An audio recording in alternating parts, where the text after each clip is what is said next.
नमो सिद्धाणं नमो आयर्याणं नमो वज्रायाणं नमो लोये सव्यसाहूणम्।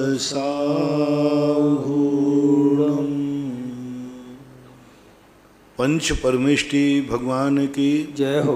आचार्य श्री गुरुवर कुंद कुंद महाराज की जय हो। आचार्य श्री गुरुवर विद्यासागर महाराज की जय हो। परम पूज्य निर्यापक मुनि श्री 108 सुधा सागर जी महाराज की जय हो। परम पूज्य मुनि श्री निष्कम सागर जी महाराज की जय हो। आष्टा से श्रीमती चंदा डॉक्टर मगन जैन की जिज्ञासा है, पूज्य गुरुवर के चरणों में कोटिशः नमोस्तु। महाराज श्री, मेरी जिज्ञासा है कि गणधरों की रिद्धियों का सद्भाव कैसे जाना जा सकता है। श्री धवलाजी में मैं गणहर देवी सुजत्तारी बुद्धियो अणमहा, अर्थात गणधर देवों की 4 बुद्धियाँ होती हैं, इसके बिना उनके 12 अंगों की उत्पत्ति नहीं हो सकती।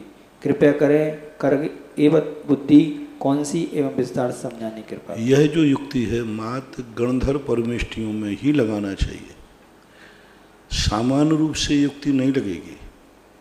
यहाँ 4 बुद्धि का अर्थ है मति ज्ञान, श्रुत ज्ञान, अवध ज्ञान और मनःपरय ज्ञान। ये 4 ज्ञान पहले प्रकट होते हैं गणधर परमेष्टि को, तभी वो द्वादशांग के ज्ञाता बनते हैं। लेकिन यह कथन सब श्रुत केवलियों पर लागू नहीं होगा, क्योंकि मनःपरय ज्ञान और अवध ज्ञान के बिना भी द्वादशांग का ज्ञान पाया जाता है। पंचम काल में 5 शुद्ध केवली हुए, उन 5 शुद्ध केवलियों के पास ना तो अवध ज्ञान था और ना मनःपरय ज्ञान था, फिर भी द्वादशांग का ज्ञान तो था ही। इसलिए यह गणधरों के प्रति एक विशेष प्रकार का हुआ कि गणधर को 4 ज्ञान होना अनिवार्य ही है, और 4 ज्ञान के बाद फिर जो द्वादशांग का ज्ञान है, इस बात की चर्चा वहाँ की गई। कोटा से स्नेहा जैन की जिज्ञासा है, पूज्य महाराज श्री के चरणों में त्रिवार नमोस्तु। महाराज श्री, मेरी जिज्ञासा है कि राजा श्रेणिक चरित्र में यह वर्णन आया है कि रानी चेलना महाराज जी से कहती है कि 3 गुप्ती के धारक महाराज हमारे राजमहल में आकर आहार ग्रहण करें। तब तीनों महाराज 2 अंगुली उठाकर इशारा करते हैं। तब रानी चेलना समझ जाती है कि महाराज 3 गुप्ती धारक नहीं है। तो महाराज जी, इन तीनों महाराज जी को कौन कौन सी गुप्ती प्राप्त नहीं हुई थी, इसका क्या कारण था? अब देखो क्या है कि ये वो अपवाद मार्ग है, विशेष संकट की घड़ी थी। मुनराज आहार के समय क्यों बताएंगे कि मेरा आहार के इतनी बुद्धियाँ हैं, और चेलना पड़गाने वाला क्यों पूछेगा कि इतनी ताकत हो तो मेरे आहार करवे आओ। है कोई श्रावक की ताकत कि महाराज जी पहले तत्वार शुद्ध कंठस्थ हो तो हम आहार देंगे समय सार ये कंठस्थ हो तो हम आहार देंगे, तुम इतने उपवास करो तो आहार देंगे। एक अपवाद था, एक बहुत संघर्ष का समय था। उस समय अपवाद है। उन महाराजों के पास किसी के बाद वचन गुप्ती नहीं थी, किसी के बाद मनोगुप्ती नहीं थी। तो ये होती हैं गुप्तियों का अर्थ होता है एक प्रकार की विशेष प्रकार की शक्ति, सहन करने की शक्ति। अब मनोगुप्ती जो समय चौथा काल था, हो सकता है वहाँ गुप्तियों का अर्थ रिद्धियों से भी हो सकता है गुप्ती जैसे कही जाती है कि मन को कभी चंचल नहीं होने देना, वचन को कभी चंचल नहीं होने देना। बोल पड़े, मौन लिया था, मैं बोलूँगा नहीं, लेकिन इतनी वेदना हुई कि मुंह से चीख निकल गई, वचन गुप्ती भंग हो गई। नियम किया था कि हम बिल्कुल शरीर बैठ करके स्तंभ होकर के बैठूंगा, बिल्कुल भी नहीं हिलूंगा, लेकिन कोई ऐसा कष्ट आया कि शरीर हिल गया। ऐसा इतना भी हिल गया तो काय गुप्ती खत्म हो गई। इसी प्रकार मन में हमने सोचा था कि हम अपने मन को एकाग्र करेंगे, मन चंचल हो गया, बाहर चला गया, मनोगुप्ती टूट गई। तो इस प्रकार की ये तीनों गुप्तियाँ एक साथ किसी को होना बहुत महानता का प्रतीक है। यूएसए से मंजू जैन की जिज्ञासा है, पूज्य महाराज श्री के चरणों में त्रिवार नमोस्तु। महाराज श्री मेरी जिज्ञासा है कि हम माला फेरते हैं तो उसमें 108 मोती क्यों होते हैं और कहा जाता है कि 9, 18, 27, 54 और 108 बार नमोकार मंत्र पढ़ना चाहिए, इनके कारण कोई विशेष कारण है क्या? कृपया समाधान। सबका अलग अलग प्रायश्चित है, अलग अलग शुद्धिकरण है। 9 बार का अलग महत्व है, 27 का अलग है, 25 का अलग है, 54 का अलग है, सबका अलग अलग है। हालांकि गृहस्थों के जीवन के संबंध में इस प्रकार का कोई उल्लेख जैन शास्त्रों में नहीं पाया गया। गृहस्थों के जो आवश्यक हैं उन आवश्यकों में कहीं भी ये भेद नहीं किया गया। गृहस्थों के लिए मात्र 2 ही कायस्त्र बताए, या तो 9 बार का और या फिर पूरे जाप के रूप में 108 बार, उससे अधिक बीच का कोई विकल्प गृहस्थों के अंदर नहीं है। हम साधुओं के लिए अलग अलग व्यवस्थाएं हैं। हम साधुओं के लिए 25 बार 25 श्वासोश्वास प्रमाण भी नमोकार मंत्र पढ़ने का है। 9 से कम, थोड़ा सा कम, 2 श्वासोश्वास कम, इतना प्रमाण। हमारे यहाँ 54 का भी है। रात्रि प्रायश्चित हम 54 बार पढ़ते हैं और 18 बार भी पढ़ते हैं। 9 दूनी 18 रात्रि का, और शाम का पढ़ते हैं 36 बार। 1.5 माला, 1.25 माला, 2 माला, इस प्रकार का हम लोगों के लिए तो व्याख्याएं हैं, अलग अलग महत्व दिया है और अलग। लेकिन आप लोगों के लिए सामान्य से 2 ही रखना चाहिए, 9 बार नमोकार मंत्र अथवा सीधा 108 बार नमोकार मंत्र। बीच का जो प्रसंग है ये आप लोगों को विवक्षित नहीं है। फिर कहीं यदि आया है तो मांत्रिक और तांत्रिकों की विवक्षा में आता है। जो मंत्रवादी होते हैं, तंत्रवादी होते हैं, वे इसकी संख्या को लेते हैं, क्योंकि अंक भी एक ज्योतिष होता है। तो वो कहते हैं कि नहीं, इसको 25 बार ही पढ़ना, इसको 54 बार ही पढ़ना। तो मंत्र तंत्र विद्या में फिर नमोकार मंत्र का या किसी मंत्र का संख्या से संबंध होता है। जैसे आपका वो ताला होता है ना, नंबर मिलाने वाला, कि नंबर मिलाओगे तो भी वो ताला खुलेगा। ऐसे ही इतनी संख्यावार पढ़ोगे तभी उसकी महिमा होती है। तो वो है, सामान्यतः आप लोगों को 2 ही चीज़ें हैं बस। जयपुर से प्रेमलता जैन की जिज्ञासा है, मुनिश्री के चरणों में परिवार सहित सत सत नमन। महाराज श्री मेरी जिज्ञासा है कि अभिग्रह गति और ऋजु गति दोनों ही बिना मोड़े की गति होती हैं, तो इन दोनों में अंतर क्या है? कृपया समाधान। अभिग्रह गति और ऋजुता। विग्रह के बिना गति और ऋजु गति एक ही बात है। विग्रह से रहित गति है। अविग्रह का 2 अर्थ हो सकते हैं। शरीर के रहित नहीं होने पर भी, जैसे सिद्ध भगवान की शरीर की गति नहीं हो रही है, विग्रह यानी शरीर भी होता है। तो यदि कहीं विवक्षित करके अविग्रह शब्द का प्रयोग किया तो सिद्धों की अविग्रह गति है, क्योंकि वो शरीर के लिए गति नहीं कर रहे हैं। तो इस प्रकार के बाकी ऋजु गति और मोड़े से रहित गति, यदि ये अर्थ लिया जाता है तो दोनों एक ही है। पटनागंज रहली से कपिल जैन की जिज्ञासा है, महाराज श्री के चरणों में त्रिवार नमोस्तु। महाराज श्री मेरी जिज्ञासा है कि त्रस नाली 14 राजू लंबी, 1 राजू चौड़ी व 7 राजू मोटी है। ऐसे में त्रस नाली घनाकार हुई, इसे परक नाली के आकार को कैसे माना जाएगा? त्रिलोक सार में भी त्रस नाली का व्यास भी नहीं दिया गया है, अतः इस त्रस नाली घनाकार ही प्रतीत होती है। कृपया समाधान। ये घनाकार का रूप दिया है, लेकिन जब बारीकी से इसका निकालते हैं तो वह गोल का भी उल्लेख मिलता है कि गोल है। तो अब ये सामान्य से कह दिया कि 14 राजू 1 राजू प्रमाण है। अब नीचे जब गुलाई आएगी उसकी, तो गुलाई में फर्क भी आ सकता है। ये सामान्य कथन है, विशेष कथन निकालेंगे। यदि गोल मानते हैं तो कहीं ना कहीं कोई ना कोई फर्क आ सकता है।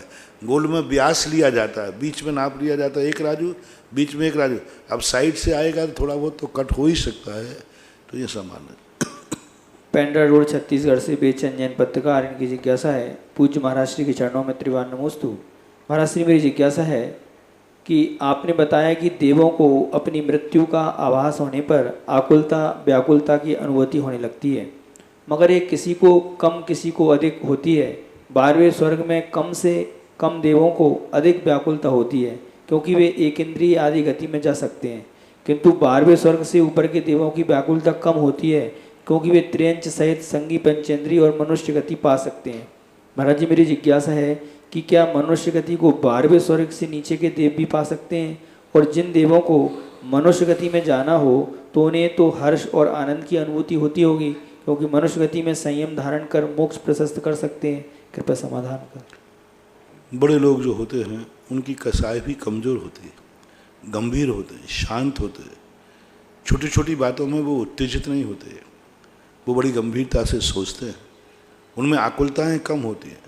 और वहाँ के लीशाएँ इतनी शुभ हैं, 12वें स्वर के शुक्लेशा होने से उनके परिणामों में ज़्यादा क्लेश नहीं आता। बड़े आदमी के लिए बहुत घाटा लग जाए तो ज़्यादा नहीं, लेकिन छोटे आदमी की 5 रुपया भी गिर जाए तो रात में नींद नहीं आवे, क्योंकि उसे 5 रुपया भारी थे। तो इस प्रकार की वहाँ भी स्थिति बनती है। नीचे के देवता मनुष्य नहीं बन सकते सो बात नहीं है, ऊपर के देवता एक इंद्री नहीं बनेंगे ये बात है, और ऊपर के देवता त्रियंश नहीं बनेंगे ये बात है। लेकिन ये नहीं है कि नीचे के देवता मनुष्य नहीं बन सकते। मनुष्य तो भवनत्रक भी बन सकते हैं, व्यंतर हैं, भवनवासी हैं, ये सब मनुष्य।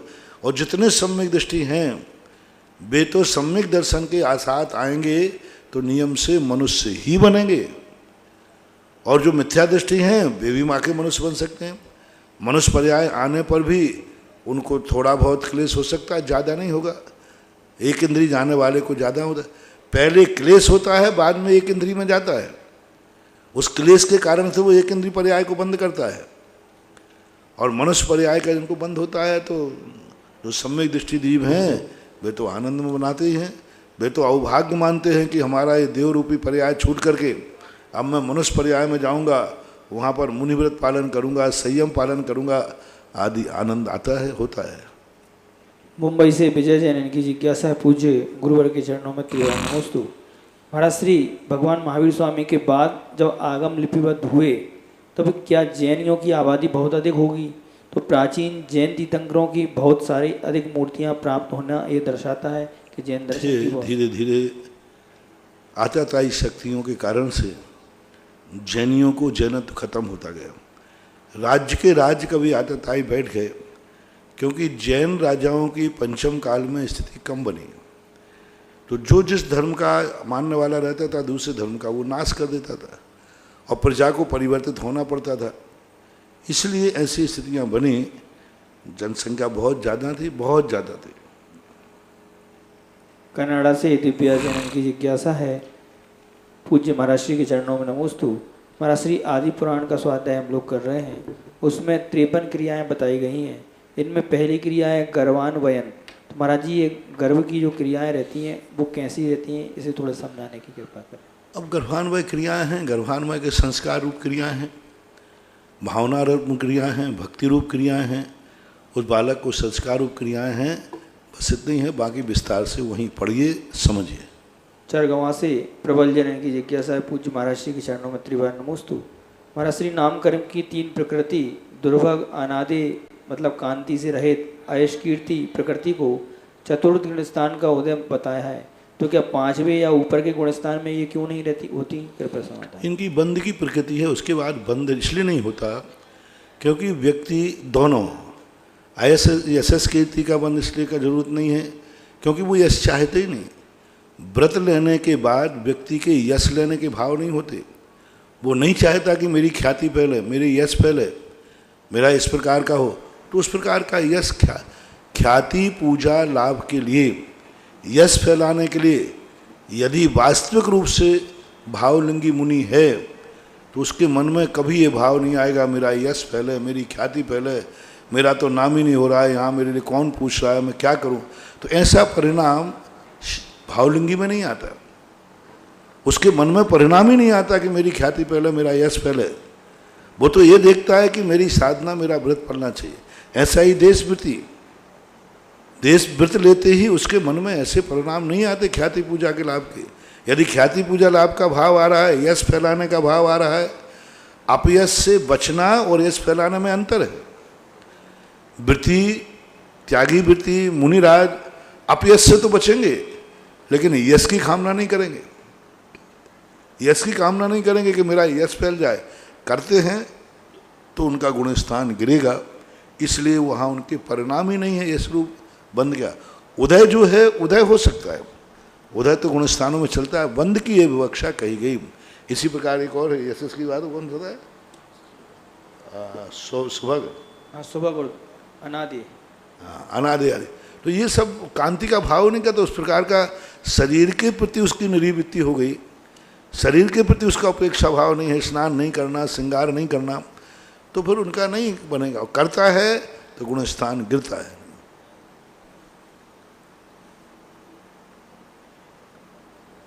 एक जिज्ञासा है महाराज श्री आष्टा से श्रीमती सोनू प्रकाश जैन, इनकी जिज्ञासा है, पूज्य गुरुवर के चरणों में त्रिवार नमोस्तु। महाराज श्री हमारी जिज्ञासा है कि जब स्त्रियों को मोक्ष नहीं होता तो फिर आरिकाओं के ये महाव्रत का आरोपण किया जाता है, तो फिर वो क्यों किया जाता है, कृपया समाधान। उपचार से महावृत्ति है। उपचार का अर्थ होता है भावनात्मक, क्रियात्मक नहीं है, द्रव्यात्मक नहीं है, लेकिन उसके व्रत जो है उससे आगे नहीं है।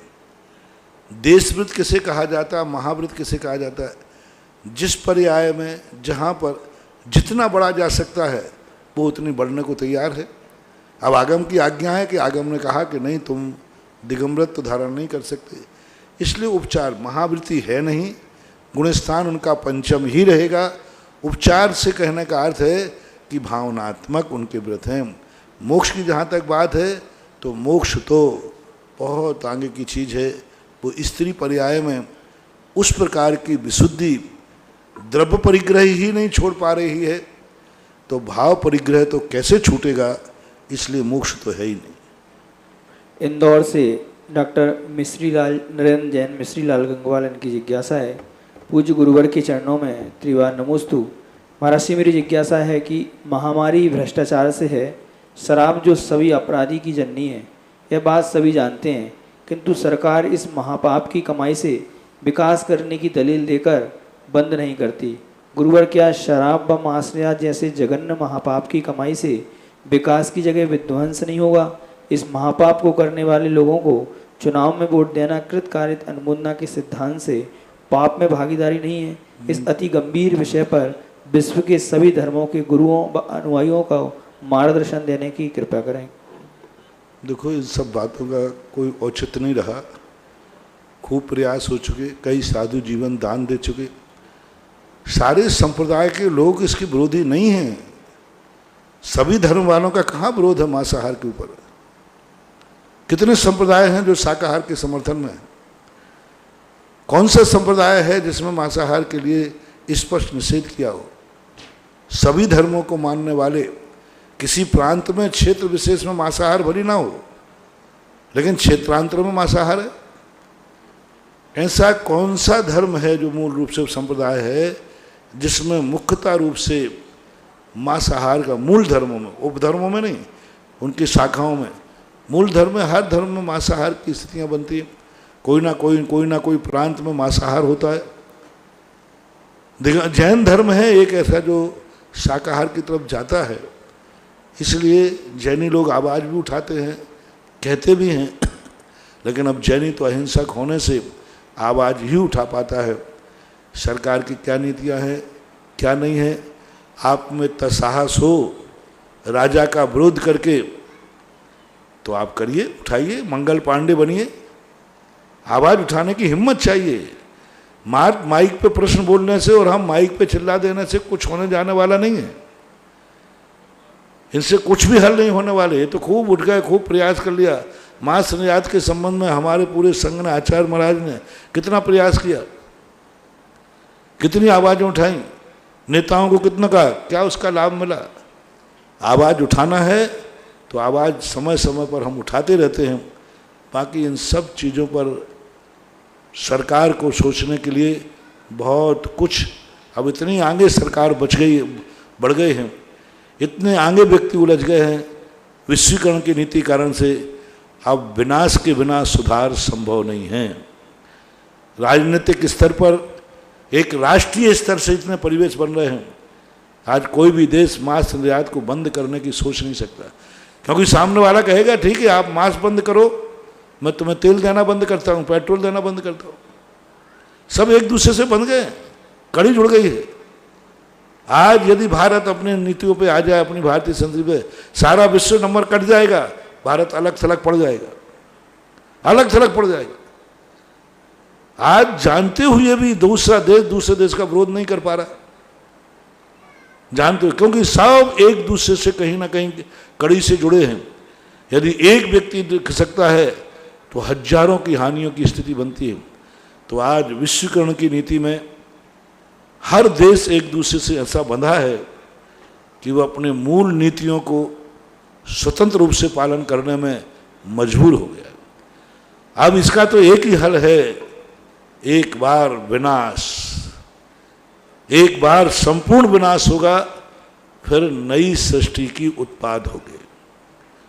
दुर्योधन कहता है मैं कभी भी अच्छी नीति का पक्षधर नहीं, पहले तो हमारे लिए पूरा समूल नाश करो, पूरा विनाश के बाद ही पांडव फिर नया सृष्टि का निर्माण कर सके। देखो अंत तक जब अकेला दुर्योधन भी जिंदा बचा तब भी शांति का प्रस्ताव किसी ने प्रस्तावित नहीं किया।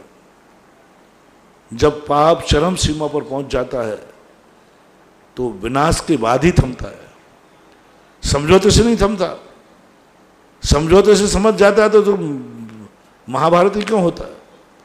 इसलिए आज दुनिया साधुओं की बात, धर्म की बात समझना भी चाहे तो मजबूर है, समझना भी चाहे तो इतनी मजबूर है कि वो नहीं समझ सकती, लागू करना भी चाहे तो लागू करना चाहे तो नहीं कर सकते। बहुत कार्य वो लागू, अपन को नीचे बैठ के ऐसा दिखता है, लेकिन जब वहाँ पहुँच जाते हैं तो वहाँ उनकी जो चारों तरफ से मजबूरियाँ दिखती हैं वे नहीं कर पाते। उसका तो बस एक ही निर्णय है, हमारे शास्त्रों ने एक ही घोषणा की है, पंचम काल में सारे अनर्थ चरम सीमा पर पहुँचे, पिक पर पहुँचेंगे और अंत में एक विनाश होगा और विनाश के बाद फिर नई सृष्टि का निर्माण होगा, वो सुनहला होगा। वासी से ललित जनन की जिज्ञासा है, पूज्य महाराज श्री के चरणों में नमोस्तु। महाराज श्री अरिहंत भगवान के कितने प्राण होते हैं, कृपया कौन कौन से होते हैं, इनके नाम से बताने के।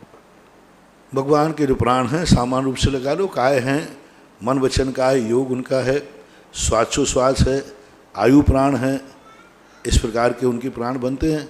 आप वचन योग में भी मानते हैं, उनके कुछ प्राण तो औपचारिक रूप से बनते हैं। 10 प्राण होते हैं तो 10 प्राणों में उनके 5 प्राण तो स्पष्ट रूप से बन ही रहे हैं, 3 तो मन वचन काय के बल की अपेक्षा, श्वासोश्वास, आयु, अब कौन सा रह गया। 5 इंद्रियां थे, इंद्रियां तो वहाँ 5 है नहीं। इस प्रकार और ये तिक्काले चतुपाणा, ये वो तिक्काले चतुपाणा का अर्थ यही होता है कि 4 प्राण तो कम से कम संसारी जीवों में होते ही हैं। एक तो इंद्री होती है, संसार की दृष्टि से इंद्री कम से कम एक इंद्री तो होगी, और एक बल होता है नियम से, और एक आयु होता है नियम से, और श्वासोश्वास होता है।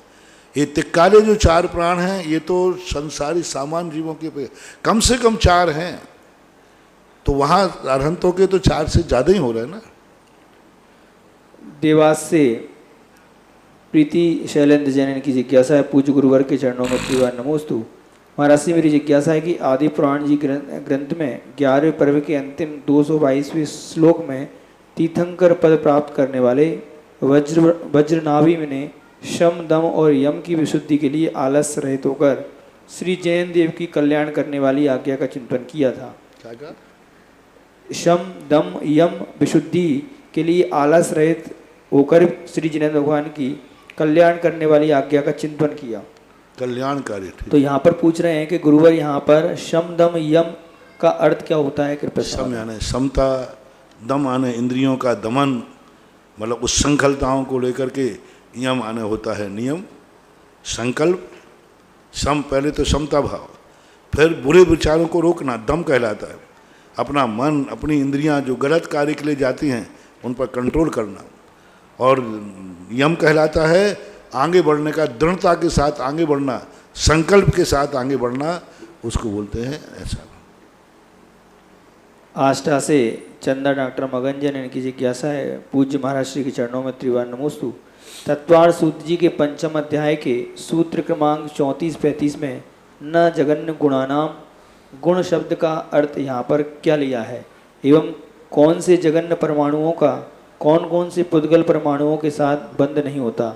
गुण साम्य सदृशानाम, गुणों की समानता होने पर सदृश गुणों वाले का बंध होता है या नहीं? गुण साम्य और सदृशा नाम का क्या अर्थ है? कृपया विस्तार से। पूज्यवर पूज्यपाद स्वामी ने श्री सर्वार्थ सिद्धि के अंदर इस बात का खुलासा किया, अन्य आचार्यों ने भी लिया। इसमें दो मत हैं। एक मत मानता है विसदृश में ही बंध होता है, दो अधिक में ही बंध होगा। लेकिन ये मत भी मिलता है कि सादृश में भी बंध होता है, समान गुण वालों में भी बंध होता है। तो इस प्रकार, लेकिन दो अधिक गुण, गुण का अर्थ होता है जैसे चार गुण, इसमें स्पर्श रस गंध वर्ण। तो इसमें जो यहाँ बंध की व्याख्या है वो स्निग्ध गुणों से संबंध रखता है, रूक्ष और स्निग्ध। वर्ण का तो बंध से कोई विकल्प है नहीं। वर्ण में भी आएगा, कलर में यदि दो गुण अधिक हैं तो वह कलर अपन को देखने में आएगा, और दो गुण कम है तो कम देखने में आएगा। यहाँ गुण का अर्थ है पावर, उसकी पावर शक्ति, क्योंकि चारों में तो चारों गुण तो सदा उदय में रहते हैं। जितने भी पुद्गल हैं उनमें एक स्पर्श हमेशा उदय में रहेगा, एक गंध हमेशा उदय में रहेगा, एक वर्ण उदय में रहेगा और एक स्पर्श रहेगा। स्पर्श दो रहते हैं। तो इस प्रकार का वर्ण स्पर्श रस गंध वर्ण ये तो सदा उदय में है। अधिक का अर्थ यहाँ ये मत लेना कि चार गुण में से एक के 6 गुण हो जाए, एक के 2 गुण रह जाएं, ऐसा नहीं है। गुण का अर्थ यहाँ पर उनकी पावर शक्ति, परिणमन, परिणाम को भी गुण कहते हैं। तो स्निग्ध गुण 2 पावर वाला ज़्यादा है, किसी का रूक्ष गुण 2 पावर ज़्यादा है। तो यहाँ गुण का रहना पावर, गुण का रहना परिणमन, गुण का रहना उसका परिणाम, कितना पावरफुल परिणाम है। तो परिणाम को भी यहाँ गुण रूप में कहा गया है। परम पूज्य श्री के चरणों में देश विदेश के सभी श्रावकों की ओर से जो जिनवाणी चैनल के माध्यम से आज का जिज्ञासा का समाधान देख रहे हैं, कोटिशः नमोस्तु नमोस्तु नमोस्तु गुरुवर। महाराज श्री आपके आशीर्वाद से तपोदैत्य क्षेत्र पर जो विभिन्न योजनाएं चल रही हैं उनमें बहुत सारे भक्तों ने अपनी भावनाएं, अपनी चंचला लक्ष्मी का सदुपयोग किया है। सबसे पहले बिजोलिया के लिए जो भक्तामर विधान की घोषणा की है, 51,000 रुपये श्री कमल कुमार जी, शकुंतला देवी, जितेंद्र कुमार, सपना, इशिका, संयम राव का परिवार, रेणवाल निवासी, गुवाहाटी निवासी। 51,000 रुपये श्रीमती विमलेश जी, अमित जी, प्रतिभा जी, आरव जैन सेठी परिवार, सी स्कीम जयपुर। आज आरव का जन्म दिवस है और इस अवसर पर इनने एक सहजकूट जिनालय में एक प्रतिमा भी विराजमान करने का सौभाग्य प्राप्त किया है। 1 लाख रुपए की राशि से विमलेश सेठी परिवार, सी स्कीम जयपुर। और 51,000 रुपये की राशि से ही एक भक्तामर विधान श्रीमती सुशीला जैन, डॉक्टर मंजू जैन, श्री अभय जैन, नवीन जैन, श्रीमती अनु जैन, अतुल जैन, श्रीमती प्रीति जैन, USA। और इसी परिवार ने केवल ज्ञान भूमि पर जो केवल ज्ञान मंदिर बनने जा रहा है, उसी परिवार ने आज यहाँ भक्तामर विधान की भी घोषणा की है। तो इस परिवार के लिए आपके दान की पुण्य की अनुमोदना। चांदखेड़ी के लिए एक भक्तामर विधान श्री वीरेंद्र कुमार जी, कमल नयनी, आयुषी, दीप्ति, देवयस, अंसारी रोड, दरियागंज, दिल्ली। और एक भक्तामर विधान श्रीमती चंदा देवी, शरद जी, सुशीला जी, अक्षय जी, श्वेता जी, पाटनी परिवार, महावीर नगर द्वितीय, कोटा। आप सभी के दान पुण्य की अनुमोदना। और स्वर्ण कार्य के लिए 11,000 रुपये की राशि श्रीमती चंपा देवी सोगानी, धर्मपत्नी स्वर्गीय श्री राजेंद्र जी सोगानी, गलता रोड, जयपुर। 11,000 रुपये सुशीला मानकचंद नायक, नायक परिवार, इंदौर। 1 कान की बाली अनीता वेद चेची, और ये 2 कान की लड़े गुप्त दान के रूप में प्राप्त हुई है। सभी के दान और पुण्य की अनुमोदना। आज की प्रथम जिज्ञासा रितु जैन, नमोस्तु गुरुवर। महाराज श्री मेरी जिज्ञासा है, श्रुत पंचमी के दिन आपने नियम दिलवाया था कि अपना एक इष्ट ग्रंथ बनाओ। मैंने इष्टोपदेश को अपना इष्ट ग्रंथ बनाया। गुरुवर, इसका पूरा पाठ करना है। अगर कभी कुछ कारण से छूट जाता है या आधा ही पढ़ा जावे तो क्या दोष लगेगा? उस दिन कोई किसी विशेष परिस्थिति में छूटता है तो उसको दूसरे दिन भोजन में कोई एक रस का त्याग कर लेना चाहिए। एक रस का त्याग करने से उसकी स्मृति बनी रहेगी और आगे पाठ करेंगे। अगली जिज्ञासा है सुनील जैन, गांधी, जबलपुर से। परम पूज्य श्री के चरणों में त्रिबार नमोस्तु। गुरुवर, मेरी शंका है कि कल आपने बताया था कि भगवान बाहुबली को मोक्ष के पहले भगवान आदिनाथ को केवल ज्ञान हो गया, इसलिए नमोस्तु करने नहीं गए। तो क्या किसी भी तीर्थंकर को किसी भी तीर्थंकर ने केवल ज्ञान के पहले नमोस्तु नहीं किया? हमारी शंका का समाधान। कैसे समझे नहीं? भगवान बाहुबली को मोक्ष से पहले भगवान आदिनाथ को केवल ज्ञान हो गया, इसलिए भगवान बाहुबली को आदिनाथ भगवान से पहले केवल ज्ञान हो गया, इसलिए नमोस्तु करने नहीं गए। कौन? अभी इसमें यही लिखा महाराज जी, स्पष्ट करो। स्पष्ट करें। अगली जिज्ञासा सुधा पटवारी बिजोरिया, परम पूज्य श्री के चरणों में कोटिशः नमोस्तु।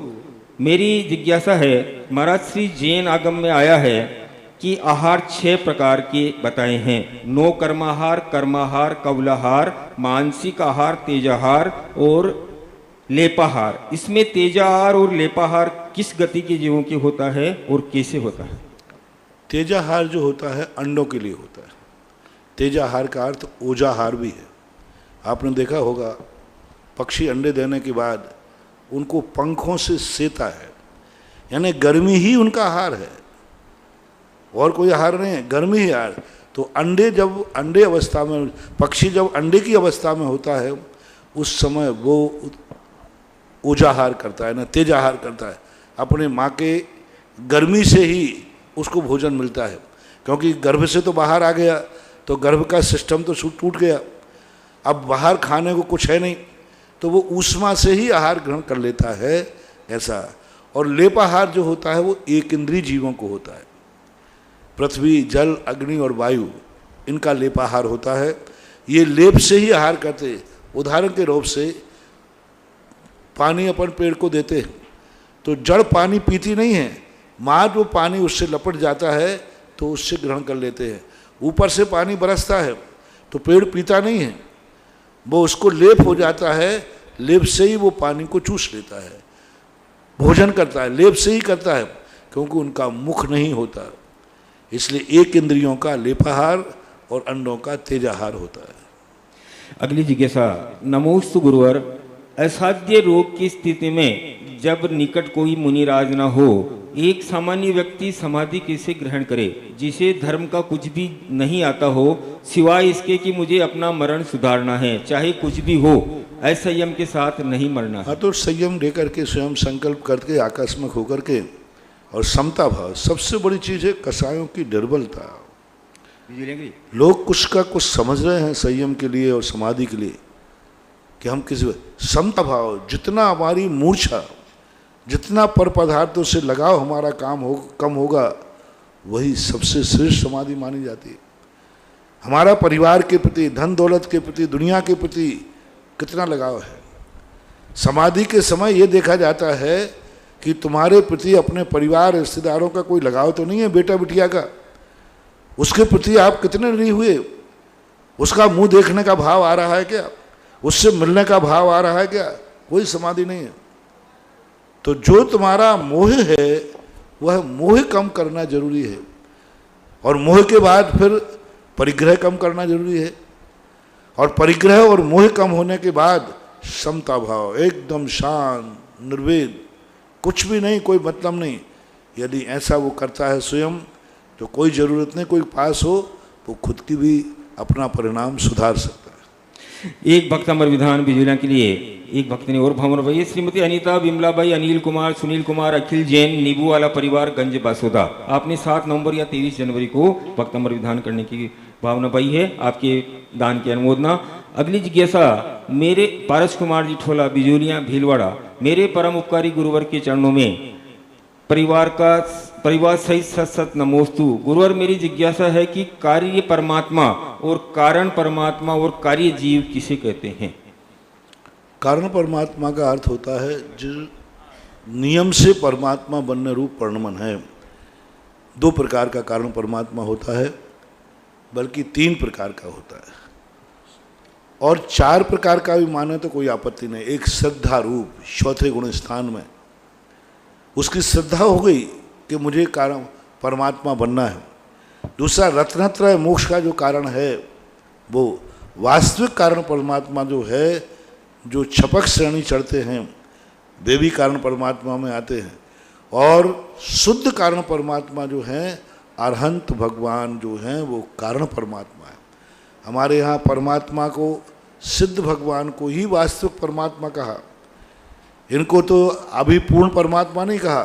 परमात्मा के 2 भेद कहे, सकल निकल परमात्म द्विविध, छड़ाला में आया ना, सकल और निकल परमात्मा। तो जो सकल परमात्मा है ना, अभी पूरे परमात्मा नहीं है। तो वास्तविक परमात्मा तो सिद्ध परमेष्टि ही हैं, लेकिन इसलिए अरहंत भगवान को कारण परमात्मा कहते हैं और सिद्ध भगवान को कार्य परमात्मा कहते हैं। कारण परमात्मा क्योंकि वहाँ निश्चित हो गया कि अब ये सिद्ध रूप वर्णन करेंगे। इस प्रकार के नयों की अपेक्षा से लगाएंगे तो कई स्थानों पर कारण परमात्मा बनेगा, लेकिन कार्य परमात्मा एक ही प्रकार का होता है जो सिद्ध परमेष्टि होते हैं। कार्य जीव जो आया है ये विवक्षाएं हैं। कार्य जीव का अर्थ भी होता है वो किस रूप वर्णन कर रहा है, यानी पर्याय रूप। तत्रूप जो जीव जब तत्रूप में है तो वो कार्य जीव है, ऐसा माना जाए। अगली जिज्ञासा ऑनलाइन ऑडियो के माध्यम से। नमोस्तु महाराज जी, नमोस्तु। मेरे और मेरे परिवार की तरफ से आपके चरणों में कोटि कोटि नमन, कोटि कोटि वंदन। मैं नेहा जैन दिल्ली से बोल रही हूँ। मेरा प्रश्न ये है कि संयोगी गुण स्थान और अयोगी गुण स्थान में आहारक मार्गना किस प्रकार घटित होती है, जबकि परमर्त गुण स्थान में आहारक मार्गना नहीं है, ऐसा क्यों? आहारक मार्गणा अनाहारक मार्गणा को हो सकता है, आहारक मार्गणा तो कहाँ है? आहारक मार्गणा तो छठे गुण स्थान में है, आहार ग्रहण करते हैं। हो सकता है प्रश्न चूक पड़ रही हो, छठे गुण स्थान में अनाहारक मार्गणा नहीं होती। आहार तो ग्रहण करते हैं, आहार मार्गणा तो है। और 13वें गुण स्थान में अनाहारक इसलिए क्योंकि समुद्घात आदि होता है, तो अनाहारक मार्गणा होगी। आहार मार्गणा के लिए किस विवक्षा में आहार मार्गणा नहीं है, इस बात को छठे गुण स्थान में आहार मार्गणा का निषेध किस रूप में किया है, किस रूप में विवक्षा में किया है, ये विचारणी है। प्रश्न को थोड़ा खुलासा करें तो समाधान मिल सकेगा।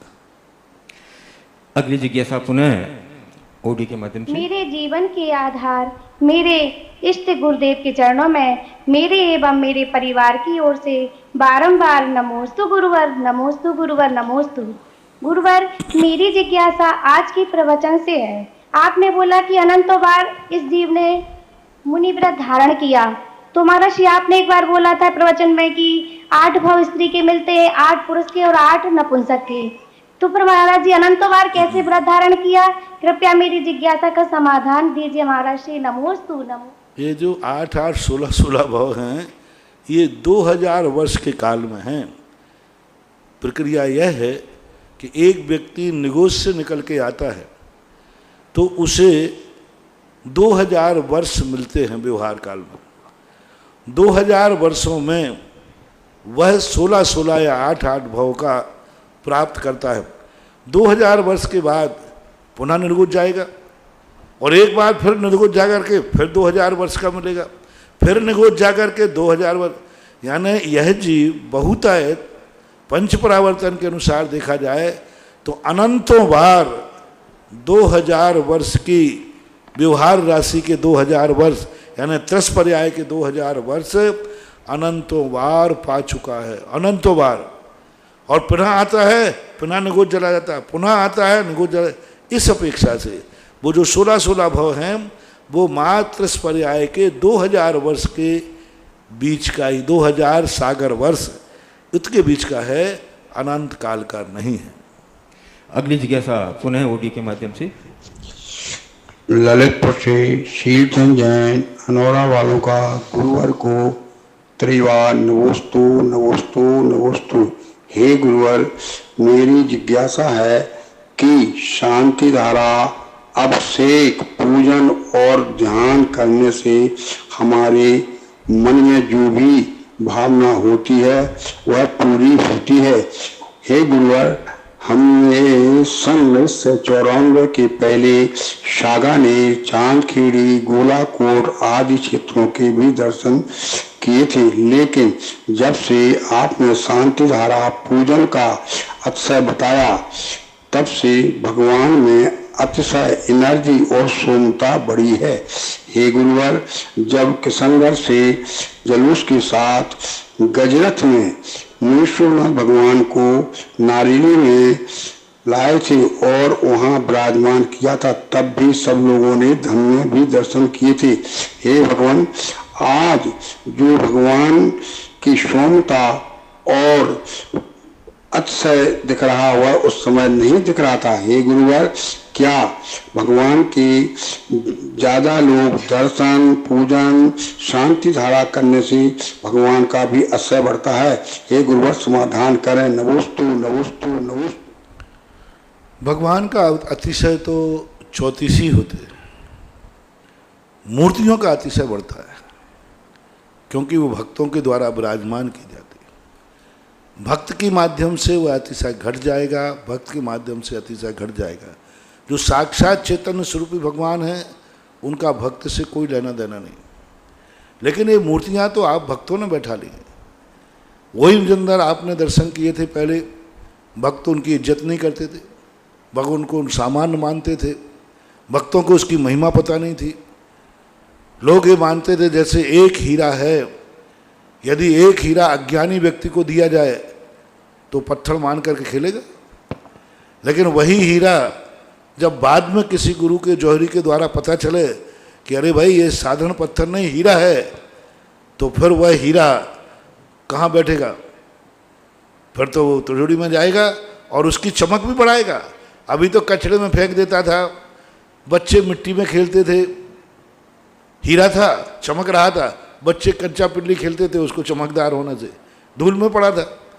लेकिन जैसे ही पता चला कि अनमोल हीरा है तो फिर भी मिट्टी में खेलोगे क्या? बस हीरा तो सब पहले थे, लेकिन तुम लोग हीरा को जानते नहीं थे। मैंने जौहरी बन करके उन हीरों को बता दिया, आज वो सब चमक गए, अनमोल हो गया। मैंने हीरा नहीं बदला, हीरा वही है, सब कुछ वही है, मात हीरा की पहचान कर ली, पहचान बताई। अभिषेक तो वही है, पहले से भी होता था, लेकिन जब से अभिषेक का जो पहचान बताई कि सफेद में ताकत क्या है, महिमा का ही सब कुछ है। दुनिया में इतने पेड़ पौधे पड़े हैं, सामान घास है, लेकिन वैद्य आके बता दे साहब ये तो औषधि है, ये तो दवाई है, बाकी सब घास है। तो यही सब चीज़ें थी कि लोग इसको समझ नहीं पा रहे थे, लोग धर्म को छोड़ करके बाहर भागते थे। अब लोगों को समझ में आ गया, और जैसे जैसे तुम उस मूर्ति का सम्मान करोगे उतना उतना मूर्ति में भी एनर्जी बढ़ती है। परस्पर में वो संयोग है इनका, एक दूसरे के पूरक हैं। परस्परोपग्रो जीवानाम, जितना जितना भगवान की मूर्ति पर नमोस्तु बढ़ेगा, जितने जितने लोगों की पूजाएं बढ़ेंगी, जितने जितने लोग अभिषेक करने वाले बढ़ेंगे, उतना ही मूर्ति का अतिशय दिन दूना रात चौगुना बढ़ता है। और मूर्ति का अतिशय बढ़ेगा तो पूजा करने वालों को भी लाभ दिन दूना रात चौगुना होता है, परस्पर है। तुम मूर्ति का अतिशय बढ़ाओगे, मूर्ति तुम्हारे लिए लाभ देगी, सीधी बात है। इसलिए आज जो अभिषेक और पूजन की महिमा लोग समझ रहे हैं, जान रहे हैं। और ऐसे ही नहीं कि मैंने मेरे कहने पर नहीं माना, तुम बनिया लोग हो, अरे तुम ऐसे सीधे मान जाओ तो तुम पारसनाथ के महावीर स्वामी के पहले के शिष्य कहलाओगे। पहले के लोग तो गुरु ने कह दिया तो है, तुम लोग तो बनिया हो, सैंपल भरते हो, सैंपल। हाँ, मेरे कहने पर एकदम आंख बंद की, अब तो मानने लगे हो। शुरू शुरू में लोगों ने खूब सैंपल भरे, खूब शांति धारा सब, लेकिन जब उन्होंने प्रत्यक्ष देख लिया, अनुभव में आ गया, अब कोई प्रश्न नहीं करता, अब किसी को संदेह नहीं है। अब तो एक ही बात सोचते हैं, महाराज ने कहा है वह सही ही है। पहले नहीं सोचते थे, पहले तो सब पूछते थे महाराज जी आपने कहा, किस बल पे कहा, कैसे जाना आपसे। अब आजकल कोई ज़्यादा मेरे से कुतर्क मुतर्क नहीं करता, वो कहता बाबा जी आपने कह दिया, बस समय प्रमाण है, क्योंकि लोगों का विश्वास हो गया है। लोगों ने इतने सैंपल भर चुके हैं कि एक भी सैंपल आज तक कभी फेल नहीं हुआ, एक भी सैंपल फेल नहीं हुआ। यदि जिस विधि से बताते हैं, तो जब सैंपल फेल नहीं होते हैं तो बाजार में चर्चा तो आती है कि भाई उस दुकान का सैंपल कभी फेल नहीं होता। तो फिर लोग भी लेने आ जाते। ऐसे ऐसे लोग भी अभी जो इसी कोरोना के संबंध में ऐसे ऐसे लोग जो शांति धारा पर विश्वास नहीं करते थे, अभिषेक पर विश्वास नहीं करते थे, मेरे ऊपर विश्वास नहीं करते थे। महाराज जी तो कहते हैं, महाराज तो इस कारण से मंदिरों को पैसा इकट्ठा कराते हैं, महाराज तो ये महिमा गाते हैं, महाराज तो ये ऐसी बातें करते थे। जब उनके ऊपर बीती और बीतते हुए उनको कोई रास्ता नहीं दिखा, तब किसी ने कह दिया देखो अब कोई रास्ता तो है ही नहीं, एक बार महाराज को ही अपना लो।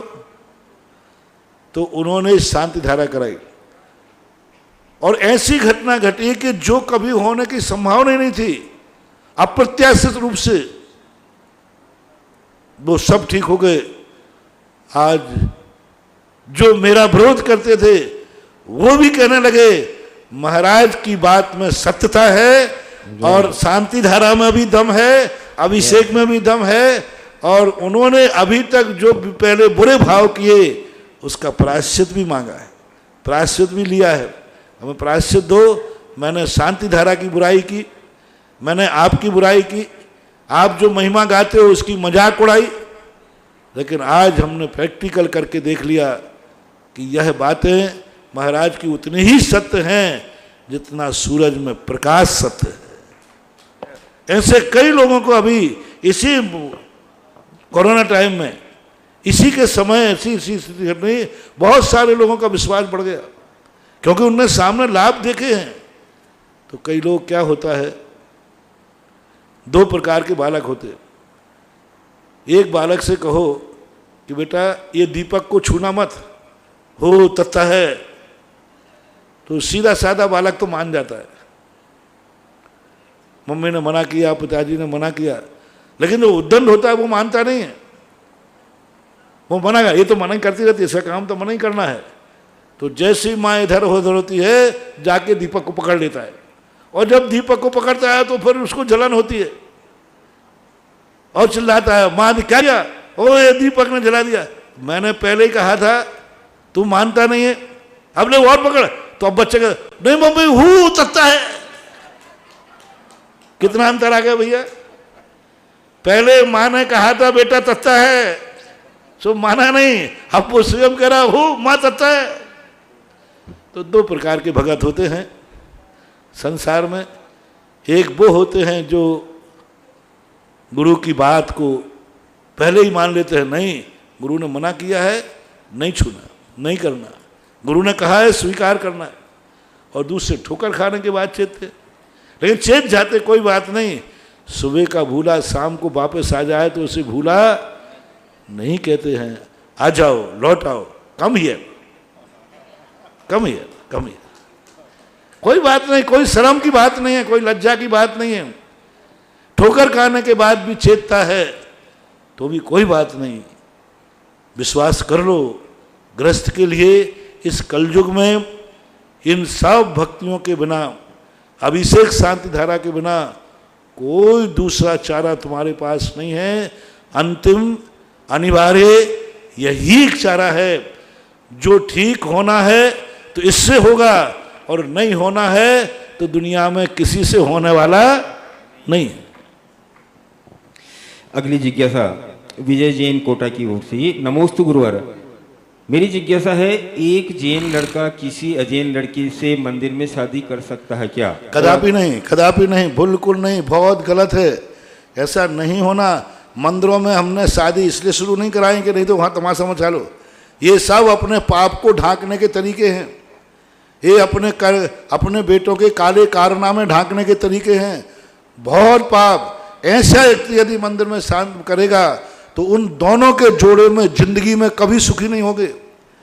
मेरा हमेशा कहना है, सावधानी से सुने, यदि आपको आहार देने आ रहे हैं, अभिषेक करने आ रहे हैं और आप रास्ते में छू गए, तो अभिषेक करने में पुण्य ज़्यादा है कि नहीं करने में? है नहीं करने। आहार देने में पुण्य ज़्यादा है कि नहीं देने में? नहीं देने में।